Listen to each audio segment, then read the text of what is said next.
Hello दोस्तों। तो आज हम लोग नया चैप्टर स्टार्ट करने जा रहे हैं, ग्रेविटेशन। इसमें हम लोग बहुत से सारी चीज़ें सीखेंगे, कैसे न्यूटन्स ने ग्रेविटेशन के नए डेवलपमेंट्स को किए, कैसे नई चीज़ें खोजी, और ग्रेविटेशन के नियम को जो आप 10th में 9th में पढ़ चुके हो, कुछ वैसी बेसिक चीज़ें आज हम लोग देखेंगे। और फिर कैसे देखेंगे कि इस ग्रेविटेशन की एक छोटी सी खोज ने कैसे आज हमारे तमाम तरह के जो सैटेलाइट हैं जो छोड़े जाते हैं इसरो द्वारा या किसी नासा द्वारा, कैसे वो सब अपनी भूमिका निभाते हैं सिर्फ एक छोटी सी न्यूटन्स की लॉ से। तो दिस इज़ वेरी इंपॉर्टेंट। तो इसमें हम लोग कुछ बेसिक से देखेंगे। इसमें हम लोग को समझना ये है कि ग्रेविटेशन यानी गुरुत्वाकर्षण नॉर्मल सी चीज़ है। हम लोग हमेशा समझते हैं कोई भी चीज़ अगर आप छोड़ो तो वो हमेशा नीचे गिरती है। तो सब लोग जानते हैं अच्छा नीचे गिर रही है तो कोई चीज़ है जो उसे खींच रही है, कोई चीज़ है जो उसे खींच रही है। कौन खींच रहा है? तो ये हुआ कि जो अर्थ है वो उसे अपनी ओर खींच रही है, ऐसा न्यूटन ने सोचा। तो जब ये हुआ कि जब जैसा कि बहुत फेमस नियम्स हैं कि एक दिन जो है न्यूटन जो है वो पेड़ के नीचे बैठे थे, सेब गिरा और सेब गिरते ही उनको पता चला अच्छा ग्रेविटेशन के कारण हुआ होगा। तो ये सबसे बड़ी खोज उनकी इस मायने में थी बेसिकली कि सोचने वाली बात है कि जैसे एप्पल गिरा अर्थ के नीचे तो कोई ना कोई फोर्स है, बिकॉज अर्थ और एप्पल के बीच में कोई कांटेक्ट नहीं है, तब भी अर्थ नीचे एप्पल नीचे गिर रहा है। तो अगर एप्पल नीचे गिर रहा है तो इसका क्या मतलब है? इसका मतलब ये हो सकता है कि अर्थ ने उस एप्पल को खींचा अपनी ओर। अब न्यूटन थोड़ा और सोचने लगे कि क्या ऐसा ही कुछ होता है, जो मून है हमारा वो अर्थ के चक्कर लगाता है? क्या ऐसा ही कुछ होता होगा कि मून भी जो है अर्थ के चक्कर लगाता है कुछ इसी तरह के फोर्स के कारण? तो सबसे बड़ी बात न्यूटन की ये थी कि न्यूटन ने इसको थोड़ा जनरलाइज कर दिया कि जो नियम, जो कायदे कानून इस एप्पल पर लगते हैं अर्थ के द्वारा, सेम कायदे कानून मून पे भी लगते होंगे, सेम कायदे कानून अर्थ पे सन के द्वारा लगते होंगे। मतलब पूरी दुनिया में जितनी भी आपके उपग्रह हैं और ये सब चीज़ें हैं उन सब में सेम कायदे कानून लगते होंगे। तो इसमें हम लोग शुरुआत करेंगे एकदम बेसिक से, जो आप 9th में पढ़े हो, फिर हम लोग धीरे धीरे ऊपर आएंगे। इसमें सबसे मेन है Newton's law of gravitation. Newton law of gravitation मतलब न्यूटन के गुरुत्वाकर्षण का नियम। न्यूटन के गुरुत्वाकर्षण का नियम। न्यूटन ने कुछ चीज़ें देखी उस पर हम लोग बाद में और अच्छे समझाएंगे, लेकिन अभी आप बस मोटा मोटा ये समझो। न्यूटन ने कहा कि अगर कोई भी बॉडी है, मान लो ये एक बॉडी है, इसका द्रव्यमान या मास है मान लो m1। इसने कहा एक बॉडी और मान लो है, इसका मास है मान लो m2, और इसके बीच में कोई कांटेक्ट नहीं है। देख लो कोई गैप नहीं, कुछ नहीं है। मान लो यहाँ पे निर्वात भी ना हो, निर्वात हो मतलब यहाँ पे एयर भी ना हो, सपोज करो। तो न्यूटन ने कहा कि इनके और इसके बीच का जो अगर सेपरेशन मान लो अगर r है, मतलब मान लो एक बॉडी है, एक बॉडी जैसे हम हो सकते हैं, आप हो सकते हो, कुछ भी मतलब हमारे पूरे यूनिवर्स में कोई भी एक बॉडी है जिसका कुछ मास m1 है, और एक बॉडी है m2 जिसका कुछ मास m2 है, और दोनों के बीच की डिस्टेंस अभी रखी गई है r। तो न्यूटन ने कहा कि जब भी कोई मास वाली बॉडी होती है, जिसमें द्रव्यमान होता है, जिसमें मास होता है, तो हमेशा दो द्रव्यमान वाली बॉडी, हमेशा दो मास वाली बॉडी एक दूसरे को अपनी ओर खींचती है। अब कहोगे सर ऐसा कैसे? सर हम तो खड़े रहते हैं, हमारे बगल एक बंदा खड़ा होता है, हम उसकी तरफ तो नहीं खींचते। सर ये तो नहीं बात है, ये तो कोई बात नहीं, ये तो गलत है। तो फिर हम समझते हैं अच्छा लेकिन ये जो फोर्स है हमारे और आपके बीच में, हमारे मान लो हम ये दो चौक भी ले लें, तो ये दो चौक के बीच में ये जो फोर्स लग रहा है, लग सब में रहा है, इसका भी मास होगा, इसका भी मास होगा, तो दोनों के बीच में एक अट्रैक्शन फोर्स लगेगा। बट ये इतना कम है, इतना कम है कि हमको फील नहीं होता। जैसे अगर हम खड़े हैं और हमारे बगल में कोई आदमी खड़ा है तो दोनों के बीच में ग्रेविटेशन लग रहा है, बट ये इतना कम फोर्स है, इतना माइन्यूट है, तो हमको ये फोर्स फील नहीं होता। मैं भी बताऊंगा क्यों कम है, बट आप अभी समझिए इतना कम फोर्स है जो हमको फील नहीं होता। कहते हो सर तब तो सर ये अर्थ वाला कैसे होता है, क्योंकि अर्थ बहुत बड़ी बॉडी है या कोई मून बहुत बड़ी बॉडी। जब बहुत अधिक मास के कोई बॉडी आ जाती हैं, द्रव्यमान आ जाते हैं, तो वहाँ ये फोर्स हमें फील होने लगता है। इसलिए जब नॉर्मल टॉक की बात होती है, नॉर्मल टॉक का मतलब जैसे हमारे आपके बीच में, इस दो चौक के बीच में जो फोर्स लग रहा है, जो बल लग रहा है, ये सर हमको फील क्यों नहीं होता? बिकॉज फील इसलिए नहीं होता क्योंकि ये फोर्स बहुत कम है। अभी हम लोग नहीं, अभी करेंगे, एक तो सवाल करा देंगे। ये फोर्स इतना कम है कि हमको फील नहीं होता। इसलिए हमने कहा कि अच्छा ये जो फोर्स है लग तो रहा है लेकिन फील नहीं हो रहा। हाँ, बड़ी बड़ी बॉडी जैसे सूर्य हो, सन हो गया, अर्थ हो गया, मून हो गया, इनमें हमें फोर्स यहाँ पे फील होने लगता है। इसीलिए जब जनरली जब हम ग्रेविटेशन की बात करते हैं तो ज़्यादातर हम लोग ग्रह, उपग्रह ना, प्लैनेट्स, सैटेलाइट्स, इन सब की बात करते हैं। तो अच्छा, पहले हम लॉस को समझते हैं कि क्या कहता है न्यूटन्स का लॉ। न्यूटन ने कहा कि इन दोनों के बीच में अट्रैक्शन फोर्स लगेगा। मतलब ये वाली बॉडी इसको भी अपनी ओर खींचेगी, ये वाली बॉडी इसको। जैसे अगर हम इसको कहें F2 पे लग रहा है 1 के द्वारा, और इसको हम कहें F1 पे लग रहा है 2 के द्वारा। मतलब 1 पे फोर्स लग रहा है किसके द्वारा? 2 के द्वारा। तो F12 का मतलब क्या है? F12 का मतलब है फोर्स लग रहा है 1 पर 2 के द्वारा, 2 के द्वारा। F21 का क्या मतलब है? F21 का मतलब है फोर्स यानी बल लग रहा है 2 पर 1 के द्वारा। समझ में आ रहा है? सो दिस इज, अच्छा एक चीज समझ में आ रही। अब इन्होंने ये देखा कि ये जो फोर्स है ना, ये जो F1 फोर्स है, F12, ये बराबर है F21 के। मतलब परिमाण में दोनों रिजल्ट मैग्नीट्यूड में बराबर है। मैग्नीट्यूड के बराबर होने का मतलब जितना फोर्स ये लगे, अगर हम कहें ये 10 न्यूटन का लग रहा है फोर्स, तो ये भी 10 न्यूटन लगेगा। ऐसा नहीं है कि ये 10 न्यूटन तो ये 11 न्यूटन, नहीं, 10 न्यूटन ये भी तो 10 न्यूटन ये भी। अच्छा भैया, क्या डायरेक्शन सेम है? नहीं सर, डायरेक्शन कहाँ सेम है? एक आगे है तो एक पीछे है, तो इसका मतलब माइनस लगा दो। क्या लगा दो? माइनस। भाई एक आगे है तो एक पीछे है, तो माइनस लगा दिया, कोई समस्या नहीं। अब ये सब चीज़ें तो समझ में आई कि हाँ ठीक है। तो इस ये जो नियम है, अच्छा दोनों बराबर है, हाँ दोनों अपोजिट है, हाँ। क्या दोनों के बीच में कांटेक्ट नहीं है? कोई बात नहीं। क्या ये एक्शन रिएक्शन पेयर को, एक्शन रिएक्शन याद है Newton third law of motion, क्रिया प्रतिक्रिया का नियम, एक्शन रिएक्शन को फॉलो करेंगे? मतलब जाहिर सी बात है, एक्शन बराबर है, अपोजिट है, ये इस पे लगा रहा है, ये इस पे लगा रहा है, सेम ही टाइम पर लगेंगे। जब ये लगाएगा तुरंत ही ये लगाएगा, ऐसा नहीं है कि ये पहले लगाया थोड़ी देर बाद ये लगाएगा, ऐसा नहीं। दोनों सेम टाइम पे सेम फोर्स लगाएंगे। सो देयरफॉर ये एक्शन रिएक्शन पेयर को यानी क्रिया प्रतिक्रिया न्यूटन का थर्ड लॉ को पालन करते हैं। तो ये तो बात हो गई बेसिक फोर्सेस की, जो हम लोग ग्रेविटेशन फोर्सेस में देखते हैं। अभी मैं इसको थोड़ा सा मिटा रहा हूँ, आप लोग नोट कर लेना। अब इसमें देखने वाली बात ये है, न्यूटन ने कहा चाहे ये फोर्स लो चाहे ये फोर्स लो। तो अभी हम मैग्नीट्यूड के बेस पे कहें तो हम ये कह देते हैं कि मान लो दोनों एफ ही लग रहे हैं फोर्स, मतलब समझ रहे हो, मतलब मैग्नीट्यूड आधा परिमाण के बेस पर। तो हम न्यूटन ने कहा कि ये जो फोर्स है ना, ये जो फोर्स है वो उनके मासेस यानी इसका जो द्रव्यमान m1 है उसके प्रोपोर्शनल है, उसके समानुपाती है, और यही फोर्स m2 के भी समानुपाती है। What does it means? इसका क्या मतलब है? इसका मतलब ये है कि m1 के समानुपाती, मतलब m1 अगर बड़ा होगा, उसने देखा ना भाई, बड़ी बड़ी बॉडी में ज़्यादा फील हो रहा है, छोटी छोटी बॉडी में नहीं फील हो रहा है। इसका मतलब ये जो m1 जितना बड़ा होगा मास, जितनी बड़ी बॉडी होगी वो फोर्स उतना ज़्यादा लगेगा।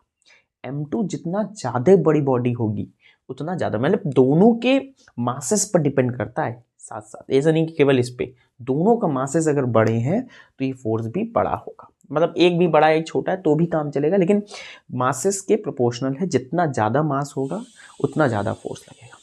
पॉइंट समझ में आ रहा है? तीसरा पॉइंट उन्होंने कहा, अभी इनको हम लोग बाद में एक एग्जाम्पल से मैं समझाऊंगा क्यों ऐसा आया था। मैं अभी एग्जाम्पल लेने लगता तो कन्फ्यूज हो जाते आप बाद में, है ना, नेक्स्ट लेक्चर में। फिलहाल इसको भी देखो।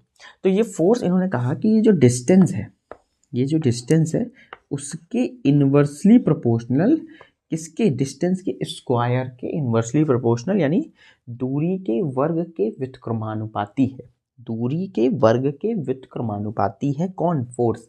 अच्छा, ऐसा कैसे समझ में आया? उन्होंने एक्सपेरिमेंटली देखा होगा कि जब हम बॉडी की दूरी को दुगना कर दें, सपोज करो, जैसे हम अभी कहें, मान लो इनके बीच में लग रहा है 100 न्यूटन, मान लो अभी कितना फोर्स लग रहा है इनके बीच में?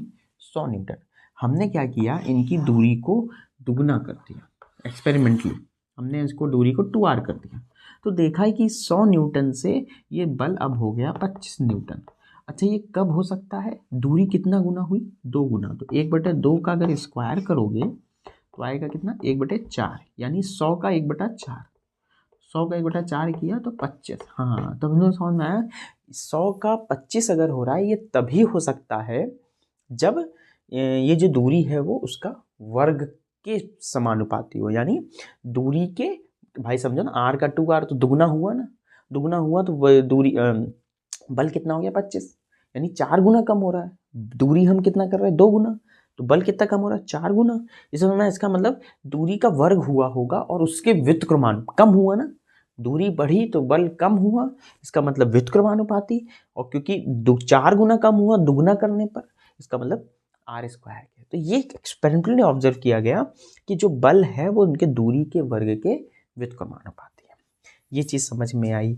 अच्छा भैया, तो फिर जब न्यूटन ने इन तीनों चीज़ों को साथ में लिया, न्यूटन ने जब इन तीनों चीज़ों को साथ में लिया तो ये नियम आया, प्रोपोर्शनल m1 m2 बटे r स्क्वायर। ये न्यूटन को निकल के आया। अच्छा ठीक है, दोनों के बीच में जो फोर्स लगेगा वो m1 m2 बटे r स्क्वायर के प्रोपोर्शनल होगा। और जब न्यूटन ने ये प्रोपोर्शनल साइन हटाया, वो एक नियतांक आया g। अब ये इम्पॉर्टेंट पॉइंट है, अभी हम इस पे बारे में डिस्कस करेंगे। एक साइंटिस्ट थे कैवेंडिश, नाम था साइंटिस्ट का कैवेंडिश। कैवेंडिश पूरा नाम मुझे ध्यान नहीं है, अभी देख लेंगे। अप्रॉक्सीमेटली 18th सेंचुरी में, मतलब 18वीं शताब्दी में, लगभग 1758 या 1798, क्लियर नहीं है बट देख लेंगे, लगभग इतनी सेंचुरी में इसने जो है जी की value, because G is very very, अब तुम सोचो ना यार, दो बॉडी के बीच में फोर्स फील ही नहीं हो रहा है, तो बहुत मतलब लग तो रहा है बट फोर्स फील नहीं हो रहा, तो इसका मतलब ये जी की value is not large. How to get this G value experimentally? क्योंकि m1 अगर हमको पता भी है, m2 पता भी है, r स्क्वायर पता भी है, बट फोर्स कैसे हम पता करेंगे अगर हमको जी नहीं पता होगा? आप सोचो ना।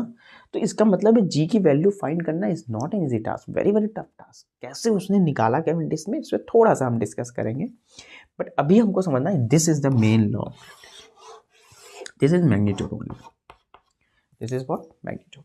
अब थोड़ा डायरेक्शंस पे बात करते हैं, ये समझ में आ रहा होगा, इसमें कोई दिक्कत नहीं है, मिटा दें। तो अब बात करते हैं,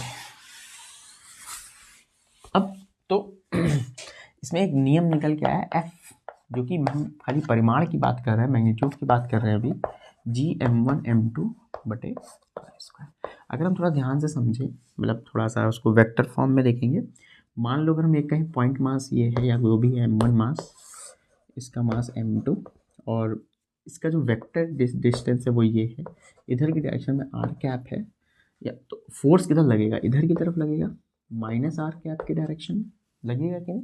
क्योंकि अट्रैक्शन फोर्स होता है, ग्रेविटेशन हमेशा फोर्स कैसा है? आकर्षण का बल है। क्या कभी प्रतिकर्षण हो सकता है? नहीं, ये always what? Attractions, it always follow attractions. तो दोनों बॉडी के बीच में जो फोर्स लग रहा है अट्रैक्शन का, वो किस डायरेक्शन में? अगर हम इसको मिलाते हुए लिखें तो आर कैप समझते हो, यूनिट वेक्टर किस डायरेक्शन में? इन दोनों बॉडी को मिलाती हुई लाइन की दिशा में। इसको मिला दो तो ये आर कैप, तो माइनस आर कैप इधर होगा। तो अगर हम, अब जाहिर सी बात है कि फोर्स की डायरेक्शन तो इधर है, तो अगर हम सिर्फ वेक्टर फॉर्म में लिखेंगे तो माइनस लगाएंगे कि नहीं लगाएंगे? बताओ। G m1 m2 r cap बटे r square. So this you also can write. समझ में आ रहा है? और याद करो आर कैप को हम कैसे लिख सकते हैं, कोई भी वेक्टर फॉर्म में लिख रहे हैं तो आर मैग्नीट्यूड मान लो, और इसका वेक्टर फॉर्म में ये, तो उसका आर आर कैप, जाहिर सी बात है आर कैप को लिख सकते हैं आर वेक्टर अपॉन आर, लिख सकते हैं। तो यहाँ पे इसकी वैल्यू कितनी लिखोगे? तो यहाँ पे लिखोगे माइनस जी m1 m2, इस फॉर्म में भी लिख सकते हैं इसको, मतलब इसको लिख सकते हैं आर वेक्टर बटे आर लिखोगे तो ये मैग्नीट्यूड है, ये परिमाण है सिर्फ, तो आर आर आर क्यूब, इस तरह से भी लिखा जा सकता है वेक्टर फॉर्म में। कभी कभी ये भी हेल्पफुल होता है, ये भी हेल्पफुल होता है, वो हम लोग समझेंगे, बट हम इस तरह से भी इस चीज़ को ऐसे लिख सकते हैं। बात समझ में आ रही है? ओके, क्लियर है?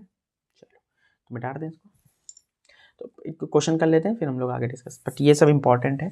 फिर से एक बार मैं समझा दे रहा हूँ, ये हो गया मैग्नीट्यूड फॉर्म परिमाण के रूप में।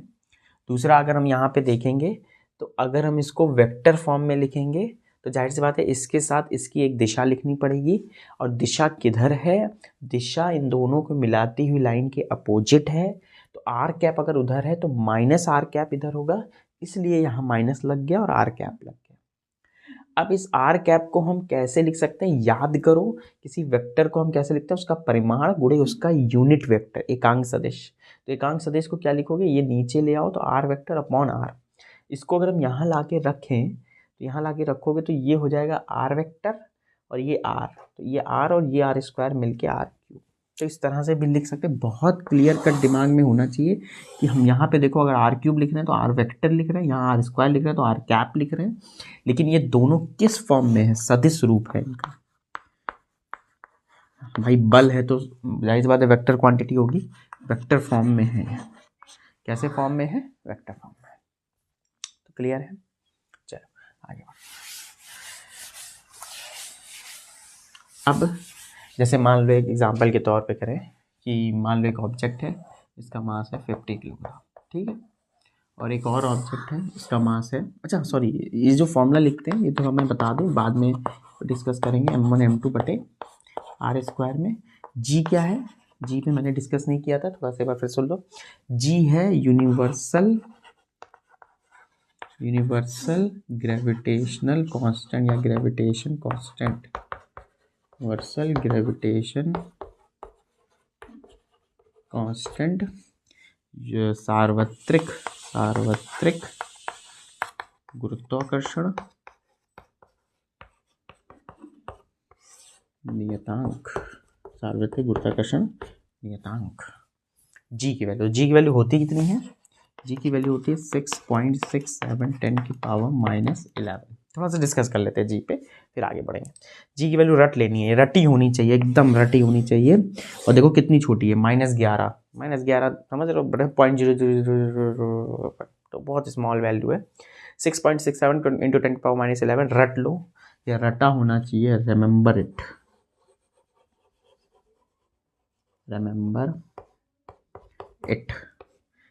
It, okay.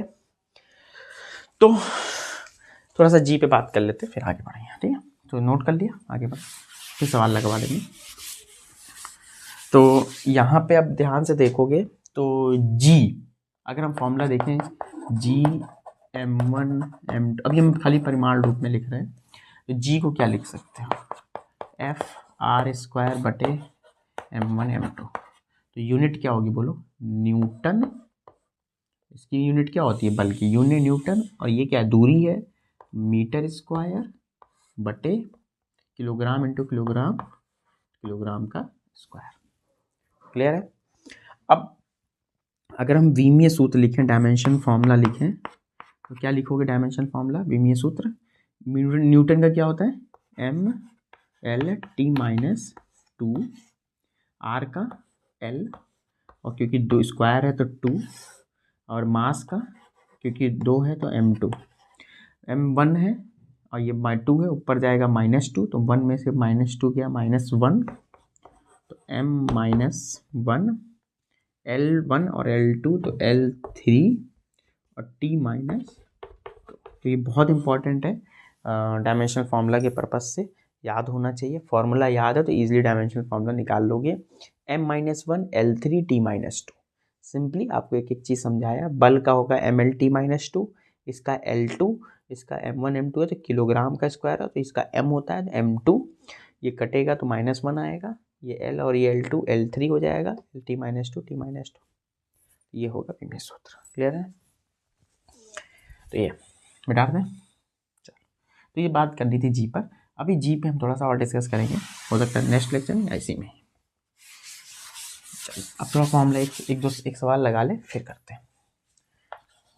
क्वेश्चन क्या है, मान लो एक बॉडी है 50 किलोग्राम की, एक बॉडी और है, इसको कितना लिख लें, 50 ही लिख लेते हैं, 50 किलोग्राम की, ठीक है, और बीच की दूरी मान लो 1 मीटर। तो बताओ कितना फोर्स लगेगा इनके बीच में। भाई दोनों एक दूसरे को अपनी ओर खींच रहे होंगे, कितने फोर्स, जैसे हम भी 50 आप भी 50 एक दूसरे को खींच रहे हैं, कितना फोर्स खींच रहे हैं, जी m1 m2 बटे आर स्क्वायर। जी कितना है 6.67 10 की पावर -11, m1 है 50 इंटू 50 बटे दूरी है 1 का स्क्वायर। तो सॉल्व करोगे, तो इसको सॉल्व करोगे तो कितना आएगा, 50 50 50 5/25, 2 जीरो 25 से गुणा करो 6.67 इंटू 25, और 2 जीरो ये है, 2 जीरो इसके साथ आएगा 10 की पावर -9। तो 25 से मतलब 50 25 7 जा 175, 5 25 6 जा 150, 150 150 और 17 कितना हो जाएगा 117 167 7 16 एल से 25 6 जा 150 150 166 ऐसा, तो 166.75 इंटू 10 की पावर -9, तो एक दो जी और ले लो 1.66 कर लो, ठीक है, 10 की पावर -7, इतना न्यूटन फोर्स लग रहा है। अब ये क्योंकि -7 आप देख लो बहुत बहुत माइन्यूट सा फोर्स है, इतना माइन्यूट से फोर्स क्या हमको फील होगा, नहीं होगा, इसलिए हम लोग को नहीं पता चलता। भाई इतना तो फ्रिक्शन लग जाएगा पैर पे, कहाँ तुम्हें बढ़ने देगा, तो इसलिए ये बहुत कम फोर्स है, इसलिए हमको फील नहीं होता। समझ में आ रहा है। चल कभी कभी इस पे क्वेश्चन आ जाते हैं ग्रेविटेशन पे थोड़ा वेक्टर फॉर्म में, जो समझते हैं वेक्टर फॉर्म में कैसे क्वेश्चन आ सकते हैं। जैसे मान लो किसी पॉइंट के ऐसे दे दिया, एक मास ये दे दिया, थोड़ा ध्यान समझते, ये क्वेश्चन थोड़ा अच्छा सा है, ध्यान समझते, वो तो एकदम सिंपल था। मान लो 5 किलोग्राम, सिंपल डेटा लेते हैं 5 किलोग्राम, और इसके कोऑर्डिनेट्स दे दिया 1, 2, 3 या 1, 2, 1, और इसके कोई कोऑर्डिनेट दे दिया 3 किलोग्राम का मास है, और इसके कोऑर्डिनेट दे दिया -1, -2, ठीक है, ऐसे कुछ दे दिया कोऑर्डिनेट्स। अब कह रहा है दोनों के बीच में फोर्स बताओ। अब दिक्कत क्या है, बात को समझो। अगर हम कोऑर्डिनेट्स की बात करेंगे, जैसे 1 2 3 1, तो 1 इधर चलेगा, 2 इधर, 1 इधर, तो यहाँ कहीं पार्टिकल, ये इधर कहीं पार्टिकल, डिस्टेंस कैसे पता करोगे, इनके बीच डिस्टेंस क्या है। तो ऐसे जब क्वेश्चंस आएंगे तो डिस्टेंस तो भाई आपने पढ़ रखे हैं, 2 पॉइंट मासेस दिए तो इनके डिस्टेंस निकालना आसान है। जैसे वेक्टर फॉर्म में अगर हम देखें तो r1 वेक्टर क्या दिया है, ध्यान समझो, r1 वेक्टर क्या दिया, देखो r1 वेक्टर दिया i cap plus 2j cap plus k cap. भाई ऐसे तो लिखोगे इसको, i cap plus 2j cap plus k cap, भाई i x y z, और सॉरी r2 क्या लिखोगे, i cap minus 2j cap plus 2k cap plus 2k cap, सही लिख रहा है। चलो अब अगर आप ध्यान करो, वेक्टर फॉर्म में जब हम लिखते थे फोर्स को, तो हम लिखते थे क्या था, g m1 m2 बटे, अगर हम वेक्टर फॉर्म में पूरा लिख रहे हैं, आप कैसे भी लिख सकते हो,